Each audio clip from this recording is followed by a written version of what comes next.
In a world where it seems totally normal to listen to a podcast about the Toronto Argonauts, it's the X's and Argos podcast. Welcome to the X's and Argos podcast, brought to you by Funny Bone Broth. My name's Ben Grant, joined as always by JB, and this is our last weekly podcast, at least in its current format, of 2021. We will be phasing into our newly formatted podcasts because the season is starting this week, JB. We're going to be going to post-game podcasts, preview podcasts, and you'll also be able to get some scouting reports and some other things we're going to be revealing this week as we start into the 2021 regular season finally. So on the docket today, we're going to talk about the new acquisitions the Argos made. Cam Phillips and Vontae Diggs signed right before cutdowns this past Friday.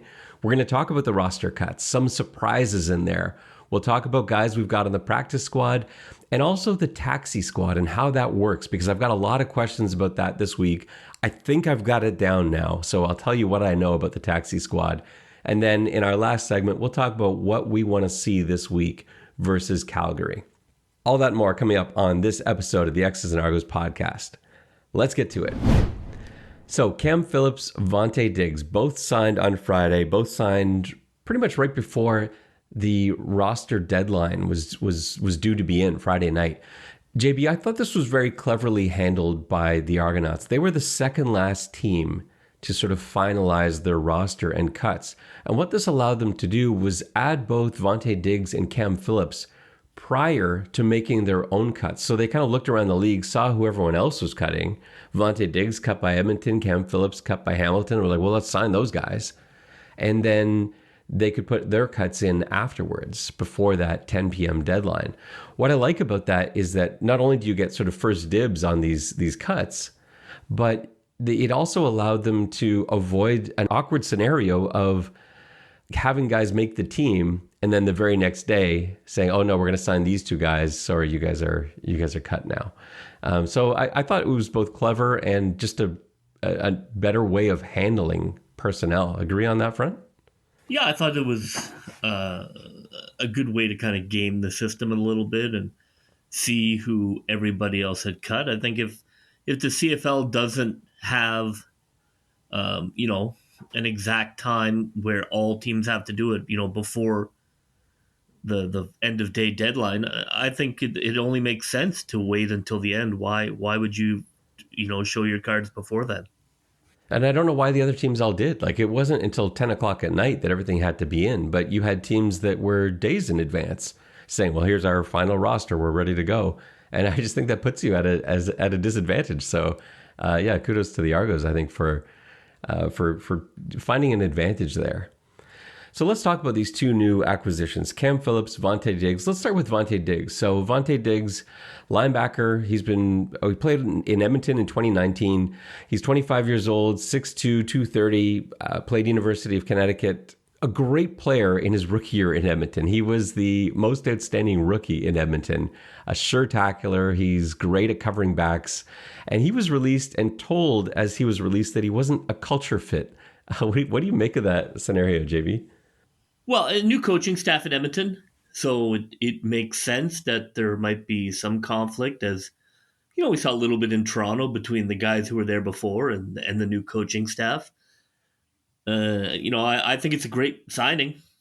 I think we're deep at linebacker, and I think that we have a lot of veteran presence at linebacker, so I think he's going to be a great fit for the Argos. I mean, I think it's a terrific signing.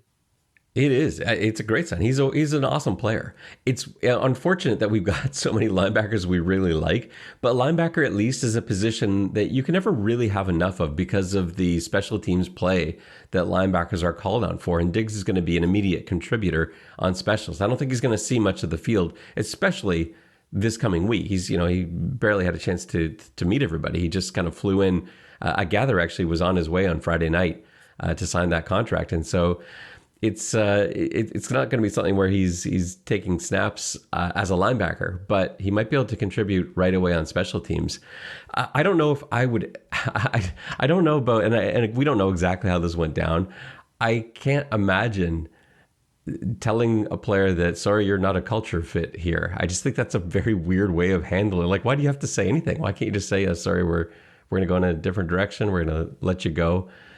Just odd wording to me, don't you think? Very, very unusual for that to be public.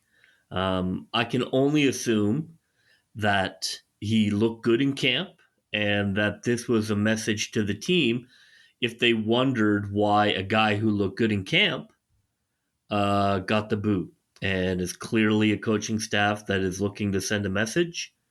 And sometimes that's good if the coaching staff is really good. And sometimes that's a disaster if the coaching staff is not. So I think it's going to be one or the other for Edmonton. This will not be a neutral decision. Yeah, you better be able to back it up if you are going to start making moves like that. If you generally, as a coach, if you are cutting good players, that's fine if you can back it up. you But better if be you right. can't back it up, you better be right. That's it. And I like Coach Elizondo a lot. I don't know him. I like his coaching. I liked him as an offensive coordinator in Ottawa. I thought I think his brain is awesome. I think he's got a great football brain. This is an odd move to me, but we'll see. We'll see what happens. So he's a will backer. He will slide in, I guess, third on the depth chart, probably when everything settles, probably in behind Dexter McCoyle and in front of Trevor Hoyt when the dust settles. But really, it's about special teams for the moment. But man, it's great depth at a really important position. So I thought that was a wonderful signing. The other player they signed was Cam Phillips, wide receiver Cam Phillips from Hamilton. JB, this is a terrific signing. Yeah, I mean, I'm not one to be over enthusiastic necessarily, but I love both of these signings. I think he was the leading receiver in the XFL. He's got great measurables, and Hamilton is loaded, which is why we talked earlier about our apprehension about the games that we have to play Hamilton this year. But if the fact that their roster is loaded means that we can add a guy like this to the wide receiver room, that's another great move. I'm surprised that we were able to get him. Hamilton fans are so mad about this too. I had to deal with so many hate tweets when this went down on Friday. Hamilton's the only team in the league that would have had to cut him because they just had too many American receivers where they could not keep Cam Phillips as well. And every other team would have found a way to, but Hamilton had to cut him, and pinball on line one. So here is Cam Phillips on his way to Toronto. So yeah, and if you aren't familiar with Cam Phillips, 25 years old, he's a young guy, 6 feet, 201, played his college ball at Virginia Tech. He actually spent 2018 with the Buffalo Bills. He was active for a couple of games in there. I think he had one reception for 9 yards, and then just lit it up with the Houston Roughnecks in 2020, that XFL season. He led the XFL in targets, receptions, receiving yards, and receiving touchdowns. So pretty much every receiving category, he was the guy. So yeah, an amazing signing. Now he probably comes in. He's on the suspended list for now. I'm assuming until things clear and he's through quarantine, etc. But I would see him lining up behind DeVaris Daniels at X, and what a luxury to be able to have in case something happens to DeVaris, to have that guy slide in is awesome. And the fact that he was with Hamilton makes it just that much more sweet. So I love it. Now, looking at some of his film, I had a chance to watch some of his film over the last couple of days. My only concern with him, and this isn't going to be a huge issue in the CFL, but I did notice games where he struggled were against particularly large corners.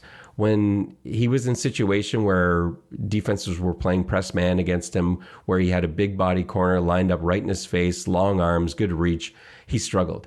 But that's a nice thing about the CFL is that you can avoid that. It's so easy to avoid facing press coverage, and you just don't have a lot of corners with that same body type. They tend not to be great CFL players the same way that they do work in American football. So that was the only really thing that stood out to me. The only games where he got stopped, that was the sort of consistent factor, those large corners with that great reach. So I'm not concerned. I think he's going to be an awesome CFL player, and he's a guy that's probably looking to get another shot in the NFL. And he's got time at 25 years of age. He's got time to get back there. So he'll be looking to produce. Traditionally, guys that you're adding like this after roster cuts are not necessarily, going to be game changers. I mean, let's be realistic. I think that, you're looking at probably, your 40th guy on your game day roster, best case scenario. But, I think both have real potential. So I'm definitely in favor of both signings. And the only thing that limits him is he really is an outside guy. He's not someone that's going to come in and play slot. He just never has really done it, and his skill set doesn't lend itself to that. So he is going to be on the outside. We're looking at him as an X, but there is that potential for him playing Z. And it only started occurring to me when I was talking about the number of Canadians we're going to dress. I was having some discussions on Twitter about the fact that Coach Dinwiddie, in the last press conference we had with him, he was asked, I think it was by Dave Naylor, who asked him how comfortable he is with his 7 Canadians. And his response was he feels comfortable in not only dressing 7, but as many as 8. Now, why that stood out to me is that I had them penciled in as starting 10. So I had them penciled in as starting 3 receivers to the field side who are all Canadians, 4 offensive linemen who are Canadians. You've got Mwamba and Judge as the 2 linebackers who are Canadians, and then Colquhoun, the field corner, who's Canadian. So I had 10 starters as Canadians. Now, if he's saying as many as 8, I feel comfortable starting as many as 8. He's saying 1 Canadian receiver. That's what that says. Because you're automatically, there's no option other than those 4 offensive linemen. We haven't seen any Americans get any snaps at center, left guard, right tackle. They've all been Canadians. So that's 4 right there. Your 2 linebackers make 6. Your field corner makes 7. So if you're addressing 8 Canadians, that leaves only 1 Canadian receiver. And we're likely talking about Jawan Brescacin or Levi Noel at that point. And that means since neither of those 2 guys are usually lined up as Z, maybe that's the vision for Cam Phillips. Maybe he comes in and he's playing that Z spot, which is not usually played by Americans. That's almost always a spot that you find a Canadian receiver on most teams, but yeah, maybe we're not most teams. So that's just something interesting to think about as we look towards our first official depth chart coming out in a few days. All right, let's move on to talk about some of the roster cuts. What surprised you, JB? We were pretty good. I look back at our prognostications that we did last week, there weren't too many areas in which we were off. Who surprised you? Nothing really shocked me. I was surprised they kept Bear. We didn't really get into it. I think that's good. Obviously, he's a quality character guy, but he's a great leader, and he's going to be a great locker room guy. I didn't think they were going to be able to keep him. I thought that basically linebacker was so deep that they wouldn't be able to. So I was surprised they kept Bear. I was surprised that they cut Ollie. And, everything else I think seemed pretty right across the board. And Sinkfeld. I thought Sinkfield would make it. I really did. I thought I had him over Braverman. Yeah, I had Sinkfield getting cut, but I also acknowledge that may have been a mistake because I realized, as we talked about last week, I had basically cut all punt returners, but that's pretty much exactly what they did. They cut all their punt returners. They've got Chandler Worthy on the practice squad. You've got Terrell Sinkfield that's been cut. Damien Jean-Pierre, who was also returning punts, is on the practice squad. They don't have, well, I guess Braverman is the only active player that they've currently got on the active roster who is a punt returner. And I haven't seen, having covered Argos training camp, I just didn't see other guys back there. We have some other options for kick return, but there just weren't a lot of punt returners there. So I expect that to be Braverman unless somebody's going to get called up from the practice squad for game day to return punts. So that's possible too. We'll see. Ronald Ollie surprised me. I had him penciled in as a starter. He looked so good to me in camp.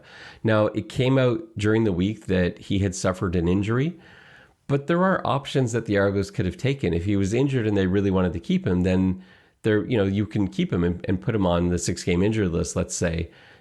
hip flexor injuries, they do range quite a bit, anywhere between like 2 and 8 weeks. But maybe that was just something they decided, no, maybe it was serious. They decided it's going to be most of the season. Who knows? We don't know what the reason is. But I thought he looked great in camp. I was stunned by him getting cut. A little bit surprised by Justin Thomas getting cut, pretty much same position. But I think that just tells you how much faith they had in Dwayne Hendricks. And that's someone I didn't have on my roster. He was the last guy I took off. And when I was trying to pare down my roster and get to that magic number, he was the last guy sitting there, and I loved him in camp. I thought he looked great. I just didn't believe that he was going to be there. And, the Argos, they saw how good he was, and they decided to keep him. And I guess that is why they were comfortable enough in letting Justin Thomas go. But yeah, those two cuts were, I guess, a little bit surprising. But yeah, for the most part, everything else made sense to me, and I didn't think we were too far off. No, I there was nothing shocking. I mean, there was nothing that made me feel like I couldn't, like again, we talked about when we looked at the roster. Like, I understand I understand, okay, you're keeping him and you're cutting him, and that makes sense to me. There was nothing that I saw the roster and thought, well, that doesn't make any sense. So, I was happy to see that, I thought it was a well chosen roster. And I think the thing with Bear, we were surprised because we found ourselves in something of a situation that Hamilton was in with Cam Phillips, where they just didn't have the luxury to be able to keep another American wide receiver. And I think we felt the Argos were in that scenario with Bear, where it's not that he's not a good enough player.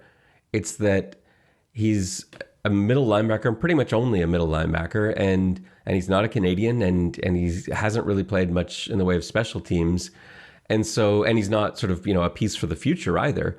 So it just didn't seem like we could afford to keep a player like that when we've already got Enoch Muamba playing that position. It just didn't add up to us. But yeah, there's so many positive things about Bear, and he is a great player. And if he does, if something, God forbid, happens to Enoch Muamba, then Bear's the perfect man to go in.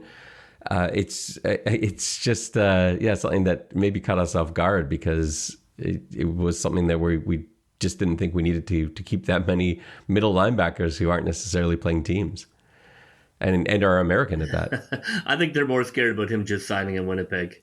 And that's possible too. You never know what would happen. O'Shea would have taken him. He would have taken him for sure. And they're like, nah, we'll just hold on to him. I still think that something's in the works. I wouldn't be surprised to see Bear end up coaching really soon. I think he's going to be a terrific linebacker coach, and I expect that to be the next move for him. But he made it very clear in his press conference, like, he is not done. He did not like being referred to as sort of the father figure of the group of linebackers. So he's on a mission. He's got something to prove. Well, yeah, we'll see. I mean, yeah, I'm excited. I'm excited to see what he brings. Let's talk about the practice squad. The practice squad, the way it works, and there's sort of a new element to it. I'll mix practice squad, taxi squad kind of into this segment altogether. So the practice squad has been expanded this year. It's your usual 10 players that you've got, but also you can add 3 global players, 3 global designated players to the practice squad. So you can keep as many as 13 on your practice squad. Now, I'm not counting the taxi squad. That's something different, and I'll get to that in a second. Your practice squad, that has a ratio to it as well, but I'm not going to get into that right now. But basically, the practice squad works as follows. Other teams can sign players off of teams' practice squads, so you do have to be somewhat careful. However, you have the option to promote them to your active roster if that's the case. And I don't think I've explained it that well. Let me add something in. Maybe I'll start again. So if Toronto has a player on their practice squad, and let's say Ottawa really likes him, they can only sign him if they're going to put him on their active roster. They can't sign him and then just put him on their practice squad. They've got to sign that player to their active roster. And Toronto, at that point, would have a chance to instead put him on their active roster at that point. Say, no, Ottawa, we're going to put him on our active roster.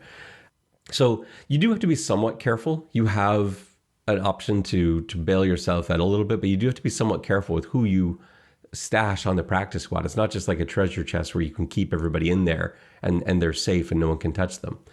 The taxi squad is different.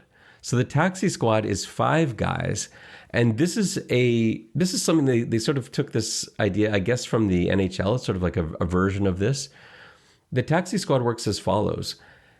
If another team in the league is in a situation where they can't adhere to the roster rules. So if they, because of COVID or because of injury, can't properly field a team in terms of the ratio, let's say they just don't have an American receiver. In years past, you would just be able to sign an American receiver and get them in there and they could play specials for the day or whatever it is. You can't do that this year because of the quarantining rules. They need somebody that has already been quarantining. And so that's where the taxi squads come in. So if, let's say, Winnipeg's in a situation where they've either through injury or through a COVID outbreak, whatever it is, let's hope it's injury. I guess in that case, that's a weird thing to hope for. But they can now take a player from another team's taxi squad and field them. And then when they no longer need that player, when that has been alleviated, their situation is resolved, that player returns to the taxi squad in the city from which they departed. So that's a little bit of a weird wrinkle. I'm interested to see if any teams try to exploit that, if there are any loopholes that haven't been thought of. I can't actually think of any. I think they've covered themselves pretty well here, but I am worried that there's going to be a situation because I actually really like a lot of the players that we've got on our taxi squad because they have to adhere to certain rules. So this is how the taxi squad breaks down. On the taxi squad, you've got to have 5 players and they must adhere to certain restrictions. So you've got an O-lineman, a DB or linebacker, a receiver or running back, and a defensive lineman. And this way you're, because those are the players that you can't just bring in. Those are the players you're less likely to find because of the practice squad rules and the ratios and the way it breaks down. And it's rocket science, actually, is what it is. It's crazy how difficult this stuff is. I can't imagine, you and I know you didn't have as much of a difficult time with roster building as I did last week, but I find it a nightmare trying to put together the ratios just for the starting lineup. But when you also have to now factor in practice squads and taxi squads, there are just so many variables. Let's move on to our next segment. JB, we've got a game. We are just days away from the Argonauts playing football against the Calgary Stampeders. Let's talk about what we want to see and maybe what we think is going to happen this week against the Stampeders. What are the things you are looking for against the Stamps? Well, I mean, it's so hard to tell, because we don't know who's going to be quarterback.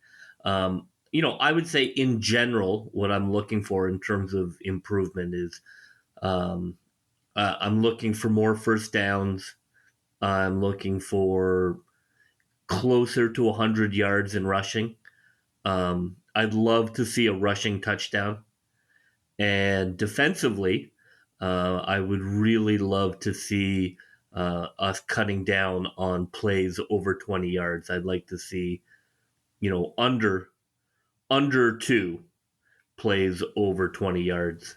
I think you're going to get that from the defense. I have no concern whatsoever about the defense. I think this Argos defense is among the best Argos defenses we've seen in a long time. I have no concern about them, and I think they're going to come out hot, like right away.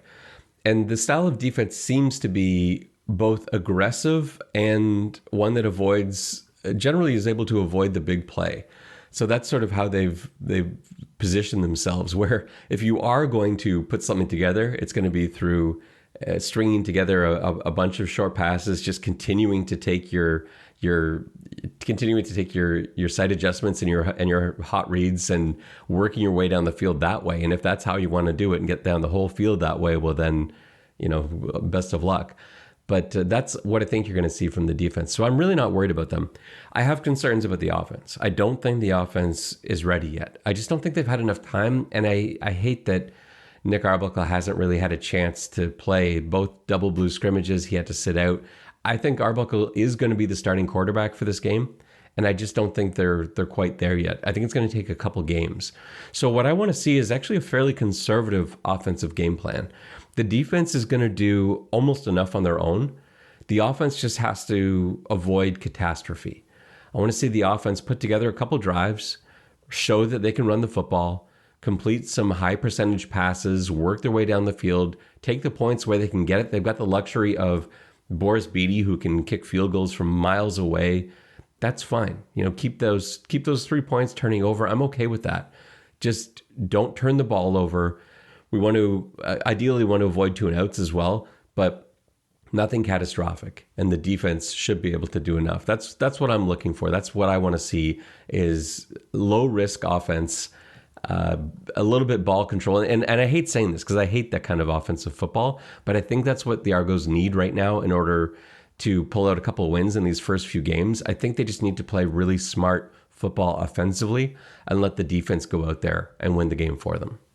I hope that, that we don't take too much time getting going. Like we've talked about with the schedule, it is a really tough first 8 games. And the team can get buried. It's going to really be crucial that even if they don't fire on all cylinders, that they still come out. Even if they don't get the win, I think you just need something to build the team confidence. I think you can still look at, okay, we didn't put up 30 points, but we did a lot of good things. In terms of converting second down and moving the ball, and that's really what I'm hoping for is a positive result, because I do think it's probably too much to assume they're going to come out and be great offensively. I think that was going to be hard, even if Arbuckle had a full camp and healthy, and the fact that he hasn't is really going to put them behind the 8 ball. I've predicted a Toronto loss in this game, as have you.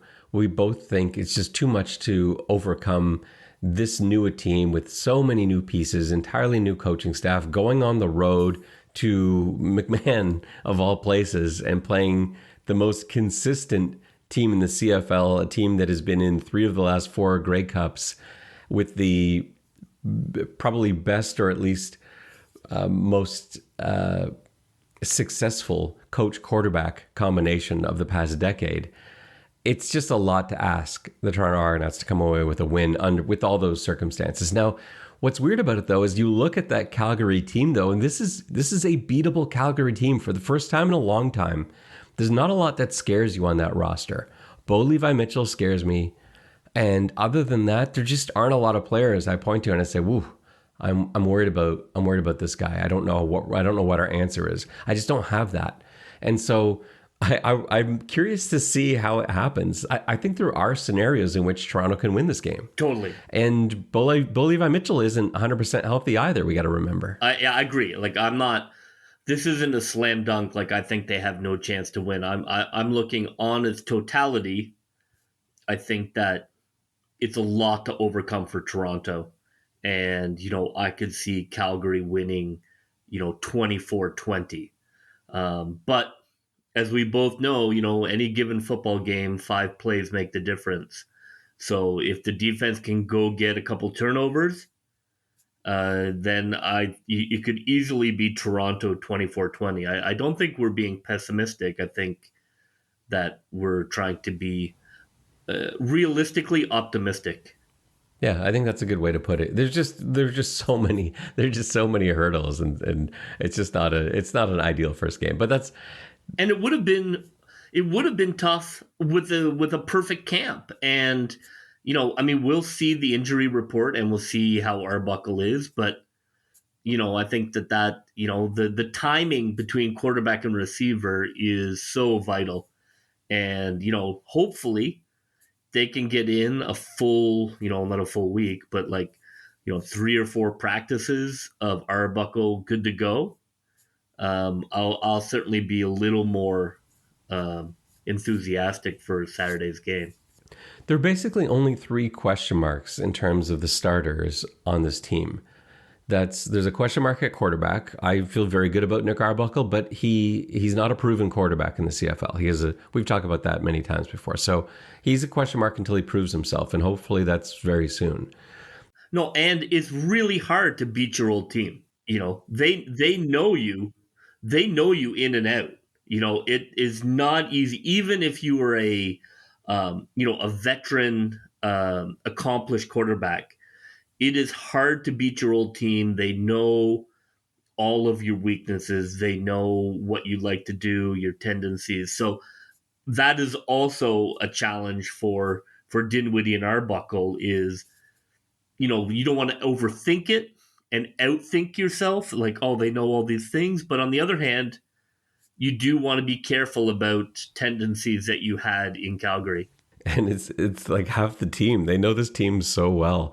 But I think that goes both ways, because there's a lot of guys like Arbuckle's gone against a lot of the guys in the Calgary defense in practice. He knows how to beat some of these guys. So there is a bit of a both ways to it, but it usually does favor the team that you are returning to play. It usually favors, in this case, the Calgary defense and the coordinators there, and all of the tape that they have access to on Nick Arbuckle of every practice, and having stood beside him and coached him and everything else, they have all that info, and it is hard to overcome that. But the guys that played for Calgary are so fired up about this game. I've had a chance to talk to a few of them about it, and they can't wait. They're so excited to get into McMahon and come away with a win.